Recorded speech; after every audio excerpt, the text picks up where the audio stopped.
Alright, we get to start a new chapter in our lives yet again. The last chapter of this whole, well, this whole thing, huh? It's kind of sad, but kind of bittersweet at the same time, right? Okay, this section's kind of a, I guess, an introduction to probability. So probability, I think it's one of the more interesting parts of math because you can apply it to real life, right? You know, like if you're going to play the lottery, you want to know, what's the probability of me actually winning? Is it worth spending money on this lottery ticket? Or different games in a casino, you know, is it worth me playing? How much would I bet on this hand based on how, you know, the probability of me winning, that kind of thing. So I always like probability just because of that. It's applicable to real life, and I know it's just kind of interesting too. So okay, this section's titled Empirical and Theoretical Probabilities. So here's a little bit of the background. The study of probability began during the Renaissance when mathematicians like Italy's, alright, I'm going to try to pronounce this, Girolamo Cardano, I assume, studied the game of chance. Soon after, French mathematician Blaise Pascal and Pierre de Fermat, okay, I remember those names, worked together studying probabilities with die. You know, I don't mean like someone's dying as opposed to living, I mean, you know, it's a plural of dice. So, like, you roll a dice, you know, that kind of thing. And then later on, Jacob Bernoulli, a Swiss mathematician who's considered the father of modern probability theory, he came along and even put more work into it and made it more, I guess, official and more mathematical-like. If that's even a word, probably not. And then Pierre de Laplace, I remember that name, wrote much on probability in the early 1800s. Today, probability is used in areas like public finance, medicine, insurance, elections, manufacturing, educational tests and measurements, genetics, weather forecast, investments, opinion polls, natural sciences, and games of chance. So obviously there's a lot of places that's used, as you can see. Okay, but what do we care about as far as this class goes? There are a few definitions that we'll need, and we'll be seeing these words a lot, so it's kind of good to know what they mean. The first one, an experiment. It's a controlled operation that yields a set of results. So you probably already knew that based on, like, in science, you know, an experiment in science. Hopefully it's a controlled operation. I think that's kind of the idea. And then the possible results of an experiment are called the outcomes. So that, I mean, that's a word in English that you already knew, obviously, but I guess it's an official term in probability, outcomes. And then an event, whoops, it's a sub-collection of the outcomes of an experiment. So I guess it could be a collection of outcomes, like, I guess for an example, if I'm playing some game and I'm going to roll a die, and I'd like to get something, I guess, higher than a 3. So for some reason in this game, it'd be good and beneficial for me to get a 4, 5, or 6. Well, the event would be getting a 4, 5, or 6, but one outcome would be getting a 4, another outcome would be getting a 5. So that's why they say it's a sub-collection of the outcomes.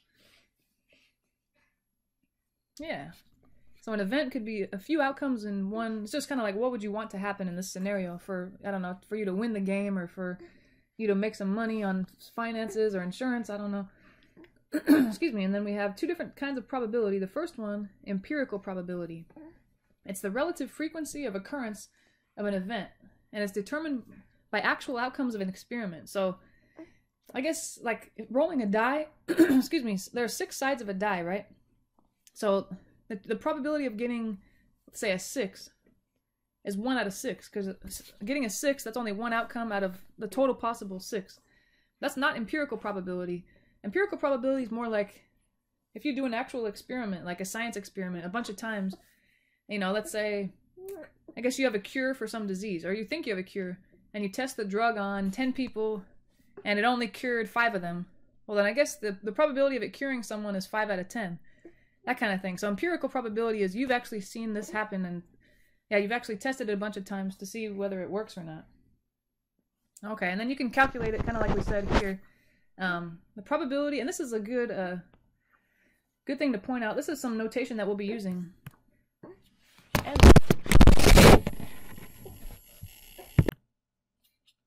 So yeah, you'll see P, which means probability, parentheses E, where E is an event. So that might actually be a good thing to point out. Let's see here. Yeah, this is like this thing. This notation means the probability of event E happening. is the probability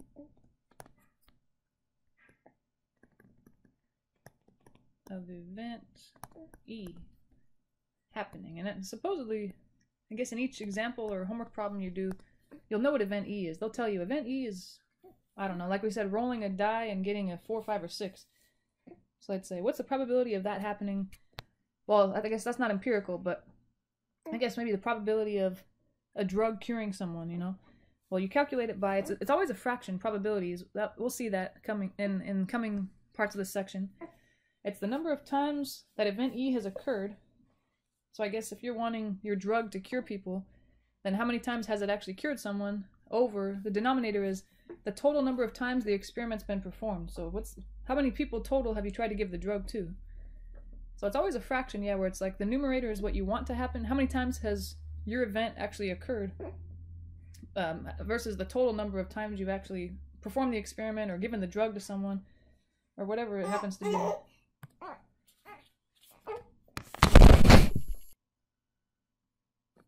Okay, then we have the other kind of probability is called theoretical probability. And that's more what we'll be dealing with in these. In this section we'll see both, but in coming sections we'll just focus on theoretical. It's determined through a study of the possible outcomes that can occur. So, the other type of probability is theoretical probability. And it's determined, like it says, through a study of possible outcomes that can occur from a given experiment. So I think we talked about that rolling a dice, that's a theoretical probability, because, you know, I don't need to really roll a dice a bunch of times to figure out what the probability is of getting, say, a 3 or something like that. I know that there are 6 sides, and if I want to roll a 3, I have a 1 out of 6 chance of getting that, because it's only 1 3, but 6 sides. So theoretical, I guess, is the type of probability that you can calculate without actually doing the experiments yourself a bunch of times. But empirical is the type of probability that you would never know unless you tried to do the experiment a bunch of times. Okay, and then, you know, the formula is pretty similar. The probability of an event happening, if it's a theoretical probability, it's the number of outcomes in which event E occurs. So how many ways can your event occur as the numerator, and then the denominator of the fraction is the total number of possible outcomes. So like we were saying, if you want to, if you're thinking of rolling a 1, or sorry, we said we want to roll a 3 when you roll a die. Well, you have a 1 out of 6 shot, 1 over 6. Something like, so that might be a simple, simple example we could write down. Let's see, like, so for example, the probability of rolling a 3 on a die, you know, a single dice, is 1 out of 6. Because there's only 1 3, but 6 total outcomes. One way to roll a 3, but there are 6 total outcomes because there are 6 sides that the dice can land on, or the die can land on. Alright, but like I was saying here, this section I might ask a little bit about what's it called? Empirical probability, but we'll be studying theoretical probability more. I think empirical probability is more like a science class. You might see that more. But let's see, what do we have here? The law of large numbers states that probability statements apply in practice to a large number, of trials, not to a single trial. Yeah, so that would more apply to empirical probability. So they're just saying that probability is going to be more accurate. Well, empirical probability will be more accurate the more trials you've tried. You know, so like we were talking about before, if I came up with what I thought was a cure for a disease, and I only gave it to 2 people, let's say, and it cured 1 out of the 2, do you think that there's a 1 out of 2 shot that the drug will cure the next person? I'd say probably not. Probably that's not very accurate because there's only 2 people that I gave it to. Well, let's say I gave it to 1,000 people, and it cured half the people. Well, then there's more of a chance that the probability of it curing the next person is 1/2. You know, yeah. So it's just saying the more times you carry out the experiment, the more accurate your empirical probability will be. So what does it say? It is the relative frequency over the long run that is accurate, and predictable, not individual events or precise totals. So yeah, that's more talking about the empirical probability. Alright, now what do we have? If each outcome of an experiment has the same chance of occurring as any other outcome, like rolling a die, you know, there's not really more of a chance of you rolling a 4 rather than a 3, we say that the outcomes are equally likely outcomes. That's what we say. Man, that one's more for the theoretical probability, probably. Alright, and then the next, we have just a bunch of facts about probability that'll probably help us. And I mean, they'll make sense, I think, as we go along.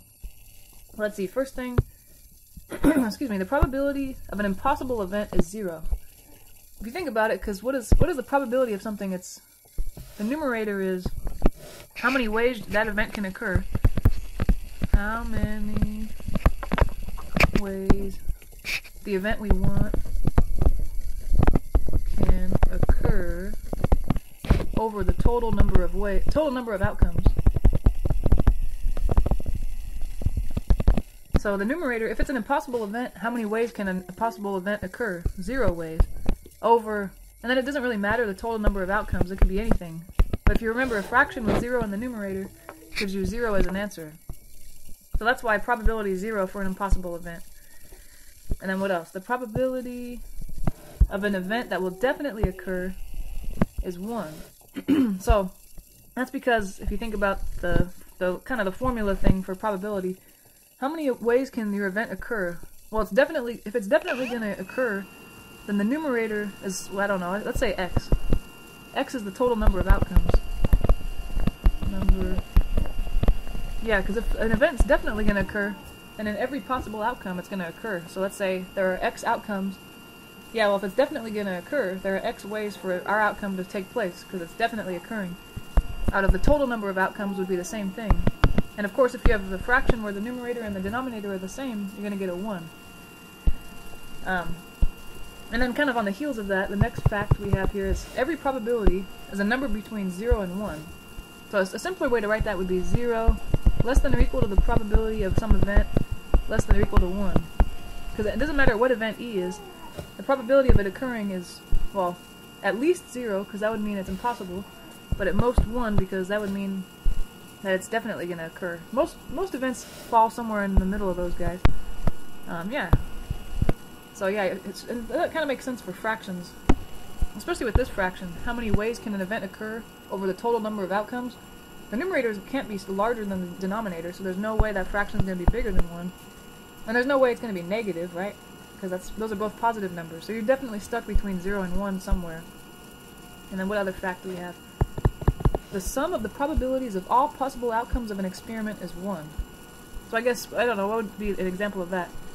If I wanted to add the probability of, like if I'm rolling a die. Rolling a 1 for a die, okay.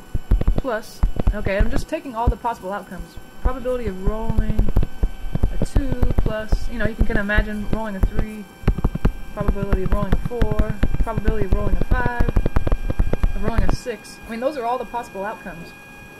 So it's going to add up to 1, because if you, yeah, and if you think of them separately, this guy, we said rolling a 1, you have a 1/6 shot, because it's only 1 out of the 6 possible outcomes. Same with the 2, that's only 1 out of the 6 possible outcomes. With the probability of rolling a 3, same thing. All these guys are 1/6, the probabilities. Okay, and then if you add these up, you can tell the numerators are all, there's 6 ones, and then, you know, if you add fractions, the denominator doesn't change. So you're going to get 6 out of 6, which is 1. So that's all they're saying. If you take all the possible outcomes, add up their probabilities, you're going to get 1. Because that's, I mean, one of those is definitely going to occur. So of course, you're kind of going back to the certain event, like they said. Or the probability that an event will definitely occur is 1. Because one of those is going to occur. And then, let's see, we have kind of a couple of formulas here. Well, this one's actually the more important one. Well, I don't know if I'd say that. The probability of A, just think of A as some event. I guess we're just using a different letter. It could be E. But some event A, plus the probability of A not happening is 1. Because that kind of covers all your bases, right? Either event does happen or doesn't happen. That's all that can, you know, that's all that can occur, so that should add up to 1. Kind of like we just talked about. Either I roll a 3 or I don't roll a 3 when I roll a die. And here, so if you solve for probability of not or event A not occurring, you're gonna get this formula. So the second one I'm boxing right now isn't really different than the previous one. It's just the previous one with the probability of not A solved for by itself. So all we did was subtract this guy, probability of A, over to the other side. So really, you don't really need to memorize both, but I'd say the more useful one is this guy. And the reason that is because some events, it's sort of easy to calculate the probability, it's not too tough. But then there'll be other events where it's really hard to calculate that probability. And actually calculating the probability of it not occurring is easier. So we'll use this, probably in future sections, probably the more complicated sections.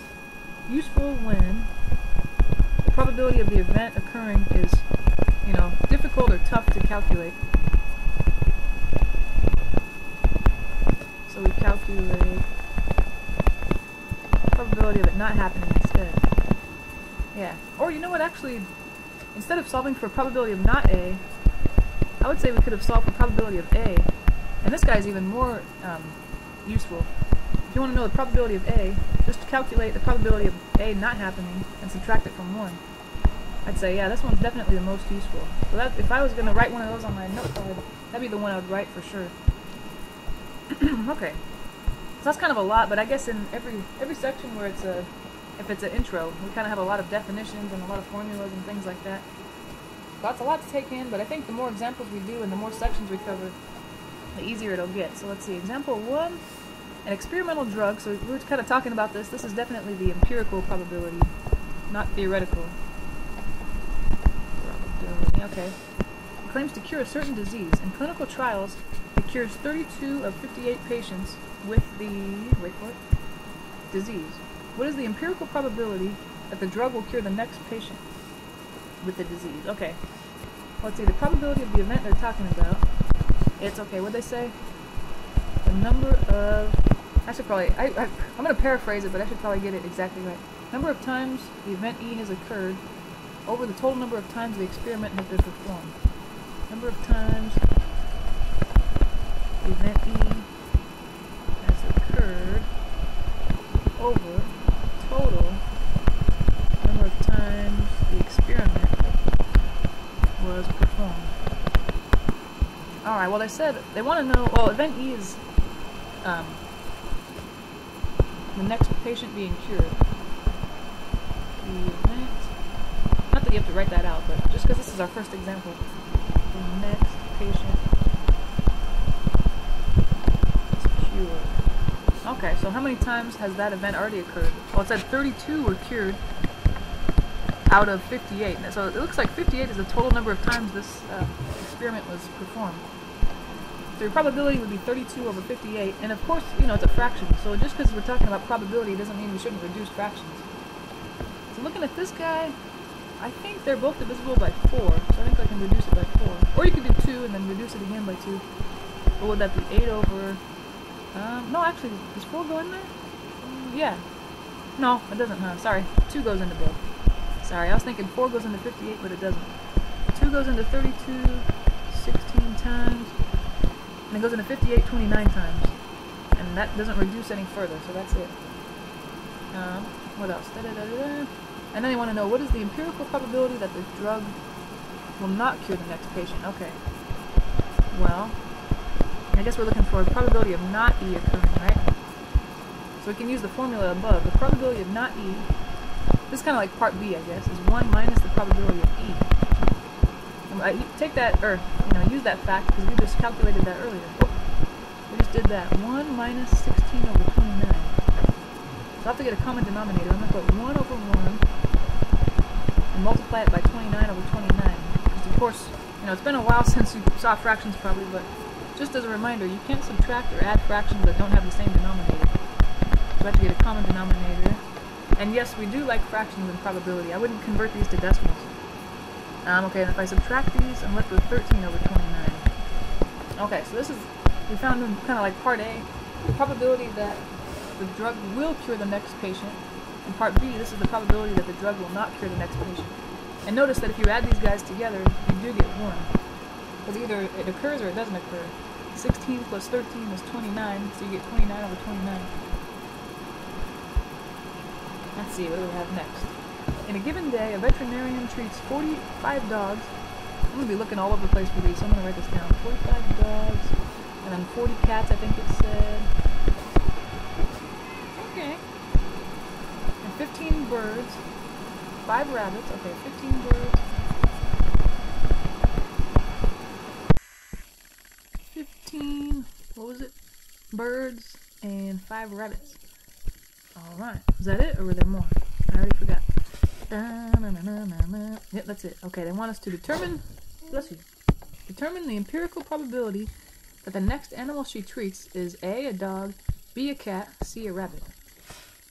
Alright, well let's see. First of all, the probability that the next, I guess you could write it out if you wanted to, you don't have to. Animal is a dog. You could just think of that as, I don't know if you want, probability of event D for dog, like that. It's a number of ways, I guess, maybe not ways, but number of, what do we say? Number of times event D has occurred. Number of times event D has occurred. So basically, how many dogs have come in so far over total number of times the experiment. I know it's not really an experiment, but you know, how many number of times, I guess, total number of times the experiment has occurred. I guess you could just think of that as how many animals total have walked in. So what do we say? There were 45 dogs? Yeah, 45 dogs. And then total number of times the experiment has occurred is, well, how many animals total have come in, you know? So in the denominator, you just add all the numbers together, all the total number of animals. So what is that? 4, 8, 9, 10. 105. Wow, that's a lot of animals, huh? Out of 105 total animals. And then that reduces by, at least 5, huh? I'm not sure if there's more than that. We'll see. 9 out of 21. Oh, and that reduces again by 3. Interesting. So 3/7. Okay. So the next 3 out of 7 shot that the next animal will be a dog. And the rest will go pretty similarly. B, the probability that the next animal is a cat, let's call that event C for cat. It'll just be, okay, how many cats walked in? I think it was 40. Yeah, 40 out of the total, which we already calculated, 105. And I think those are both divisible by 5, but that's about it. Yeah, because that would be 8 out of 21. Well, that doesn't reduce anymore, so that would be it. And then part C, a rabbit. So probability of the next animal being a rabbit. How many rabbits walked in before? 5. Out of the total, same total. So I guess in every problem, your denominator should always be the same, because you're still talking about the same total, right? Out of 105, and then those are, again, both divisible by 5, but this time we get 1 out of 21. So you don't have a very good shot that the next animal will be a rabbit. Sad but true. Alright, what do we have now? Example 3. Yeah, so one good, I guess, or bad thing about probability is you talk about a deck, you know, a standard deck of playing cards, and then I don't know, I played a lot with cards as a kid for some reason, I guess because, I don't know, we didn't have, growing up we didn't have a lot of money for video games and, I don't know, all the fun things that a lot of people played with, so we just played with some cheap cards. But I don't know, I liked it, actually, it was kind of fun. But I always assume everybody knows about playing cards, but I guess they might not. So if you don't, you can always just look it up, you know, search online, standard deck of cards or whatever, and it'll tell you kind of how it is. Well, let's see, there are 52 cards, a quarter of them, which is 13. There are 13 hearts, 13 diamonds, and then 13 spades, and 13 clubs, I think they call it. I always want to say clovers for some reason. Clubs. I think that's 52. And then of those cards, not only do they have a heart or a diamond or a spade or a club on them, they also have an ace, a king, queen, jack, 10, 9, 8, all the way down to 2. 7, 6, 5, 4, 3, 2. There are 4 of each of these. So every card is unique. They have one of these, what they call suits. Let's see, these are all, oh, come on. These guys are suits. So every card you can say, well, what suit is it? It's either hearts, diamonds, spades, or clubs. And then also, oh, I forget what they call this. What denomination, I think? denomination, it has one of these. So every card's unique because it has one of those and one of those.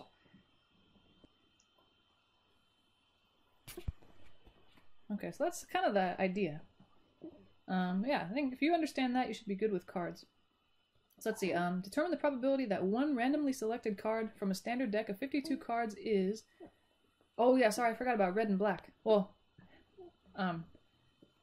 let's see, I'm gonna use a different color. There's too much going on here. What do we got? Hearts and diamonds are red cards. I guess hearts make sense, right?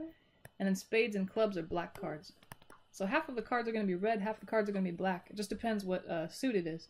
Hearts and diamonds are red, and spades and clubs are red. Alright, now I think we're ready. So, determine the probability that the randomly selected card is, for example, part A is 7. Well, like we said, if you look over here, we said there are 4 of each of these denominations. So, there are 4 7s. So, there'll be 4 out of... How many cards total are there? 52. And then you can reduce that by 4. I think 4 goes into 4 once. 4 goes into 52 13 times. Which actually that makes sense, because if it reduces to 1 out of 13, well, there are 13 denominations, right? 7 being one of them. So you have a 1 out of 13 shot of getting a 7. And then a club. Okay, what did we say? There are 13 clubs, because that's one of the suits, out of 52 total cards. And those are both divisible by 13. So that's 1/4. And that one actually makes a lot of sense too, because a club, that's one of the 4 suits. So you have a 1 out of 4 shot, because you're thinking of one out of the 4 suits total. And then a red card, what do we say? So all the hearts are red, and all the diamonds are red. So all 13 cards are red, plus another 13 cards. That's 26 red cards, because it's the hearts and the diamonds put together, out of the 52 total. And that reduces to a half, because 26 goes into 52 twice. Okay, and then the next one, part D, there's a few ways you can think about it. You can either just say, well, if I'm okay with a red or a black card, that's every card. Every card is either red or black.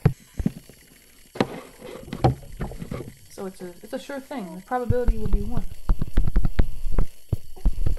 Or you could have said, well, how many cards are red or black? Well, 52 of them out of 52, which is the same as 1. That's a sure thing right there. So that's why, like we said above, the probability will be 1. How about the next one? A red card and a black card. Well, that would be 0. Because there's no way a card is red and black. You're either, the card's either red or it's black. So you can just think of it as, I memorized that an impossible scenario has probability 0. Or you could have said, well, there are 0 ways to get that out of 52, which would still give you 0 either way. Now part F. Alright, where are we now? Oh yeah, did we do part E? We did part E. Now we're on part F. Card greater than 5 but less than 10. Okay, so what cards are those? Greater than 5 sounds like 5 is not counted, so I'm going to start at 6, 7, 8, 9, and then when they say less than 10, they didn't say less than or equal to, so I'm assuming these are the only cards. So okay, there's, how many 6s are there? How many 7s? How many 8s? How many 9s? Well, there are 4 of each, so there are, let's see, 4 6s, 4 7s, 4 8s, 4 9s.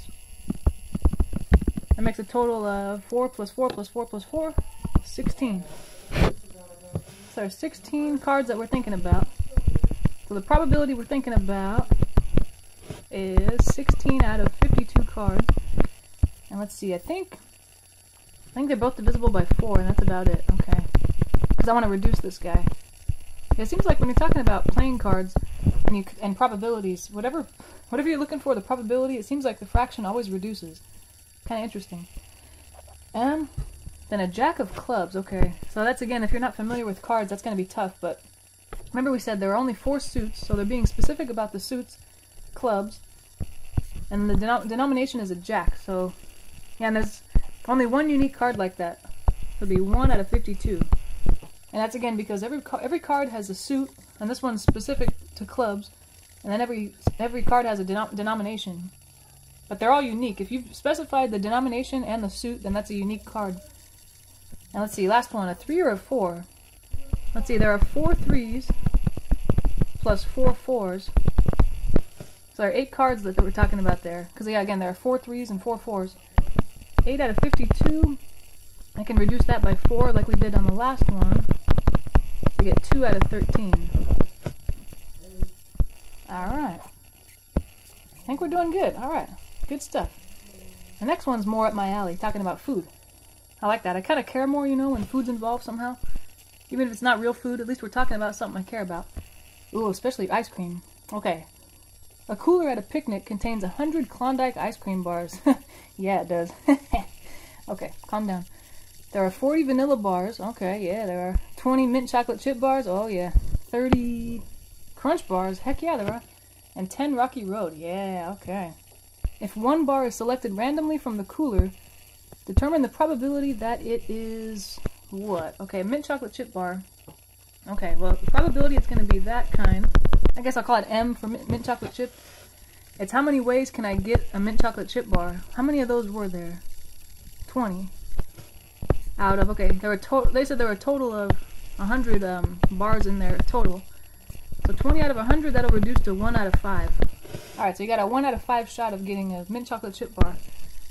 Not a mint chocolate chip bar, so I guess we can use that formula if we want to, of not getting a mint chocolate chip bar.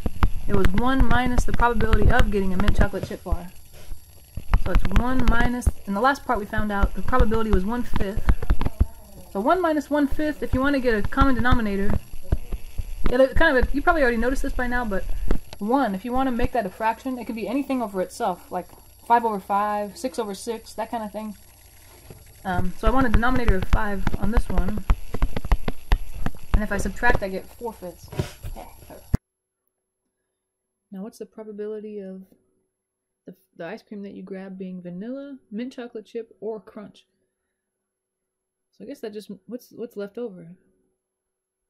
Oh, the Rocky Road, huh? Okay, so I guess you just add them all together, right? There are 40 vanilla, plus there were 20 mint chocolate chip,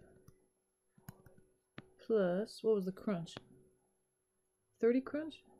Yeah, 30 crunch. Since you're okay with any of those outcomes are good. So I'd add them all together. So 40 for the vanilla, 30 for mint chocolate chip, or 30 for crunch.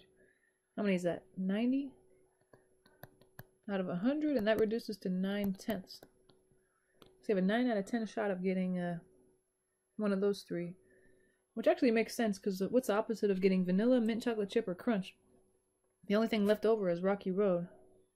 And it's 10 out of 100 are Rocky Road, right? So anyway, so that's part D. You could do it that way, where it's the probability of getting Rocky Road is, okay, there were 10 Rocky Road ice creams out of the 100, and that reduces to 1/10. Or you could have said, that's the probability of not getting what you had in part C, vanilla, mint chocolate chip, or crunch. Vanilla, mint chocolate chip, or crunch. Because yeah, if you pick one and you're not getting one of those, the only thing left is the Rocky Road. So it'd be 1 minus the probability of getting vanilla, mint chocolate chip, or crunch, which we calculated in the last part, 9/10. And 1 minus 9/10, like we talked about, 1 you can make anything over itself. So I'd like to make it 10/10, because that way we have the common denominator so we can subtract. So either way would work, whichever way you want to do it. Alright, last problem. A letter from the word Tennessee is selected at random. Find the probability that the letter is, okay, an N, first of all. Well, let's see, just how many N's are there in that word, 2? And okay, how many letters are there total? 1, 2, 3, 4, 5, 6, 7, 8, 9, I think. Let me count. 1, 2, 3, 4, 5, 6, 7, 8, yeah, 9. Okay, because there were 2 N's and 9 total letters. That's why the answer is 2/9. Not an N. You could do that by calculating how many letters are not N's out of 9, or you can say that's not N, like we did with the formula, 1 minus the probability of getting N, which we just calculated in the last part, 2/9. 9/9 minus 2/9 is 7/9. Or yeah, you could have done it simply by saying 7 of the 9 letters in that word are not N's, so your probability 7 over 9. And then part C, the letter T or E is selected. Well, T or E, just add up how many T's there are. There's only 1 T in Tennessee. How many E's are there? 1, 2, 3, 4.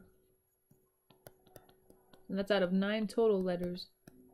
So it'd be 5 ninths. You have a 5 out of 9 shot of getting an E, because 5 of the 9 letters are E's. And then part D, the letter L is selected. At first you got kind of confused by that. That makes sense because there is no L. So it'd be 0 out of 9, which is 0. Because that's an impossible event. Like we said above, remember, if something is impossible or it's not going to happen for sure, then the probability is 0. And yeah, if you want to remind yourself, if you want to look back later and look at these notes, there is no L in Tennessee. How about, what's the probability that the letter Y is not selected? Well, let's see.